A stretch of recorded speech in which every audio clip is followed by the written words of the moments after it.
बिस्मिल्लाहिर्रहमानिर्रहीम अस्सलाम वालेकुम and welcome back to me Taqi official जी। तो आज है मेरी ड्राइंग रूम की क्लीनिंग का डे और हर घर में वंस अ वीक ही होती है ड्राइंग रूम की क्लीनिंग। तो यहाँ पे देखिए मैंने अपने सारे सोफ़े वगैरह हटा दिए थे, सारा फर्नीचर हटा दिया था, क्योंकि मुझे होता है कि जब डीप क्लीनिंग हो जाती है ना बहुत अच्छे तरीके से चीज़ों को हटा के तो बहुत तसल्ली हो जाती है।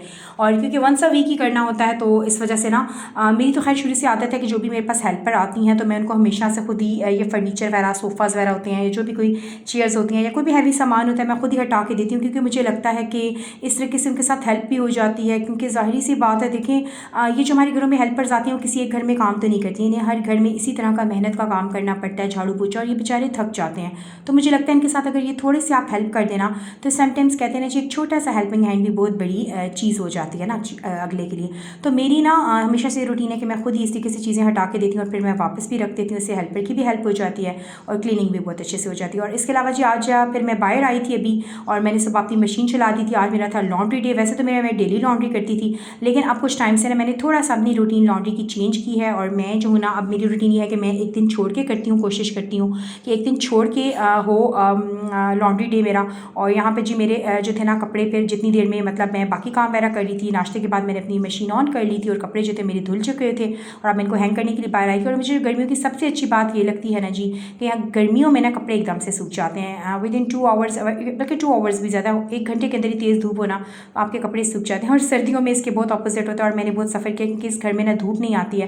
खैर इस विंटर्स में तो मैंने अपना iron stand clothes hanging stand ले लिया था, ड्राइंग जिस पे करते हैं आप कपड़ों की। लेकिन वो ये है ना कि उसमें ये है ना कि आप धूप के पीछे पीछे स्टैंड को लेकर भाग रहे होते हैं तो वो ना एक फटीग भी हो जाती है। तो गर्मियों की सबसे अच्छी बात यही है जी। और इसके अलावा ये टी शर्ट्स वगैरह को मैं हमेशा उल्टा करके वॉश करती हूँ और ना ये कि इनके स्टिकर्स वगैरह प्रिंटिंग ख़राब हो जाती है। तो यहाँ जी मैंने अपने कपड़े वगैरह सारे लटका दिए हुए थे और ये मेरा लॉन्ड्री का काम ख़त्म हो गया था और मैं अंदर आई थी। और आज मैंने जो ना चने बॉयल करने के लिए रखे हुए थे और यहाँ पे वाइट चने मैंने बॉयल किए हैं।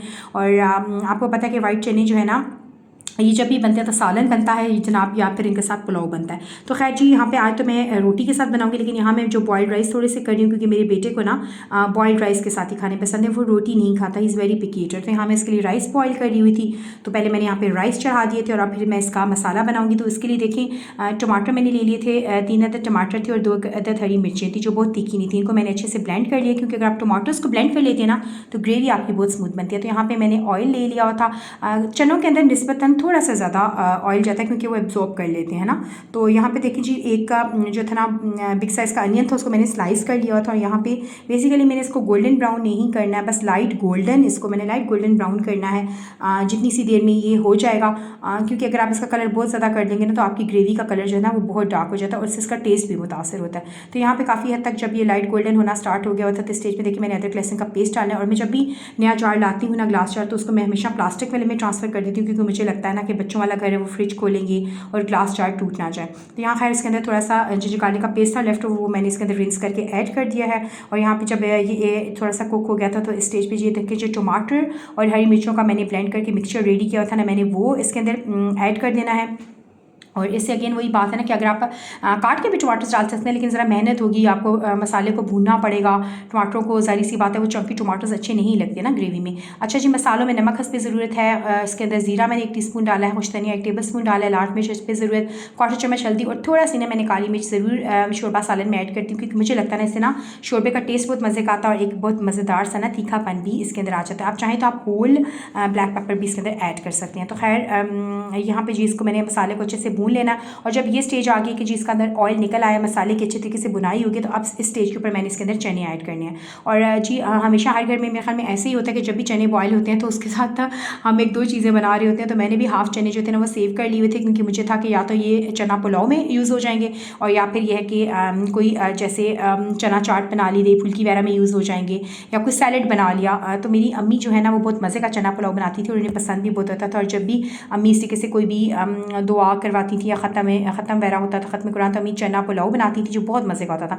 और मुझे याद है हम सब पूरे महल्ले में बांट के आया करते थे बहन भाई, और साथ में अम्मी जर्दा बनाया करती थी। तो खैर जी माओं के हाथ का जायका तो मिलता ही नहीं है। तो यहाँ पे देखिए जब शोरबा चने का जो बेहतरीन सीक्रेट है वो ये है कि आपने जिस पानी में चने बॉयल किए हैं, बेसिकली जो चनों का स्टॉक है वो इसके अंदर ऐड करना है, वरना अगर आप पानी डालेंगे ना तो ये फ्लेवरफुल चना शोरबा मज़ेदार नहीं बनेगा आपका और इसके अंदर वो फ्लेवर नहीं आएगा जो इसके ऐड करने से आता है। तो यहाँ पे जी कुछ मिनट्स के लिए मैंने इसको ऐड करके पानी को और इसके चनों के पानी को कवर कर दिया था। और देखें ऑलरेडी चीज़ें कुकड है, लेकिन अच्छे से मसाला यकजान हो गया। इसके बाद मैंने खोला है, जितनी आपने ग्रेवी रखनी है आप ड्राई भी कर सकते हैं, मुझे थोड़ा ग्रेवी वाला पसंद है।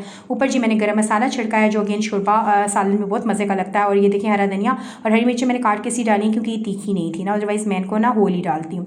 तो यहाँ देखिए ज़बरदस्त चना मसाला शोरबा कह सकते हैं, चना शोरबा सालन कह सकते हैं, रेडी है। और ये नान के साथ भी बहुत मज़े का लगता है, बॉयल्ड राइस के साथ भी लगता है, लेकिन खैर मैंने रोटी बनाई थी क्योंकि मेरे बेटे ने खाना था जी बॉयल्ड राइस के साथ। और बाकी ये कि मैं यहाँ पे रोटी बनाई थी। और जी रोटी बनाना ना, गोल रोटी बनाना का आर्ट क्या है, कुछ भी मुश्किल नहीं है। कोई आपने इसको पुरकार के साथ गोल काटना नहीं है, किसी कटर के साथ गोल कटिंग नहीं करनी है। एक्चुअली कहते हैं ना जी practice makes a man perfect. तो मुझे लगता है कि जब आप अपनी बच्चियों को, टीनेजर बच्चियों को जब आप कुकिंग सिखाते हैं ना, तो सबसे पहले आप उनको रोटी बनाना सिखाइए और पराठा बनाना, क्योंकि कंपेरेटिवली ये कुकिंग की निस्बत थोड़ा सेफ भी है और ईजी भी है ना, और इंटरेस्ट के साथ बना भी लेंगी। तो बस यही है कि जी प्रैक्टिस है। और मुझे याद है कि मैं अपने इन-लॉज़ में जब रोटी बनाती थी तो एक दफ़ा मेरे हस्बैंड की जो है ना वो फूफो आई थी, यानी कि मेरी फूफो सास, और वो इतनी मुतासर हुई थी और उन्होंने कहा था कि भाई मुझे समझ नहीं आ रही कि आपने इतनी सारी रोटियाँ बना ली और सब एक ही साइज़ की और एक जैसी गोल है। तो उसके बस वही यही राज है जी, यही आर्ट है गोल रोटी का कि practice makes a man perfect. और जब आप प्रैक्टिस कर लेते हैं तो रोटी जो है ना वो ज़ाहिर सी बात है आपसे गोल भी बनेगी और अच्छी भी बनेगी। और हर चीज़ में ये मामला है, ना सिर्फ कुकिंग में, हर चीज़ में जो है ना प्रैक्टिस आप करने से ना आपका वो काम जो है ना वो बहुत ज़्यादा इंप्रूव हो जाता है। तो यहाँ पर ये देखें जी मैंने रोटी डाल दी थी और इसको इस तरीके से, हमारे यहाँ तो इसको हिंदकों में जी हज़ारियंस के यहाँ कहा जाता है रोटी को रोड़ना पता नहीं अब आपके यहाँ इसको क्या कहा जाता है, प्लीज़ ज़रूर बताइएगा। तो यहाँ पर जी रोटी को मैं जो दस्तरखान के साथ दबा दबा के बना रही हूँ, इस तरह से देखें ज़बरदस्त फुल्के वाली रोटी बनती है। एक साइड बन गई थी तो मैंने साइड जो है इसकी उल्टा ली थी। और खैर जब मेरी बेटी के आने का टाइम था तो मैंने रोटी डाल ली थी, उसने खाना खा लिया था। और अब जी ये है असर का टाइम, और इस टाइम यार मैं थोड़ी सी जो है ना मैं तस्बीह वगैरह पढ़ लेती हूँ, थोड़ी सी वॉक कर लेती हूँ। और यह है कि शाम में मगरिब के करीब का जब असर के बाद का टाइम होता है तो यहाँ पे जब मैं थोड़ा सा इन्हें चाय लाजमी इस टाइम पीती होती हूँ। और मैं बाहर आई थी थोड़ा सा, मैंने कहा चलें वेदर देखते हैं बाहर क्या है। और ये फूल पौधों को देखे ना इंसान बहुत ही ज़्यादा फ्रेश हो जाता है। तो मैं बाहर आई थी और थोड़ा सा मैंने कहा चलें आपके लिए भी फिल्म करते हैं कि बाहर आज कैसा वेदर है। गर्मी अब पड़ना स्टार्ट होगी और ज़ाहिर बात अब गर्मी आएगी आगे, तो अल्लाह ताला खैर के मामलात रखें। तो बस मैं थोड़ा सा आपको बाहर दिखाती हूँ। लॉन में हमारे जो ओनर हैं ना, इन्होंने बहुत प्यारे ना माली से फूल वगैरह लगवाए हुए हैं। और ज़ाहिर बात है इन चीज़ों पर बहुत मेहनत करनी पड़ती है तभी खूबसूरत लॉन बनता है। तो देखिए इन्होंने सैलेड लीव्स भी लगाए हुए हैं, इसके अलावा ये बहुत प्यारे पौधे और फूल हैं। तो बस ये थी थोड़ी सी आज की आपके साथ शेयरिंग, आज की वीडियो आपके साथ। और अगर वीडियो अच्छी लगे तो चैनल को लाइक कीजिएगा, सब्सक्राइब कीजिएगा, मुझे इंस्टा, फेसबुक और टिकटॉक पर लाजमी फॉलो कीजिएगा जिसका लिंक डिस्क्रिप्शन बॉक्स में है। अल्लाह हाफिज़।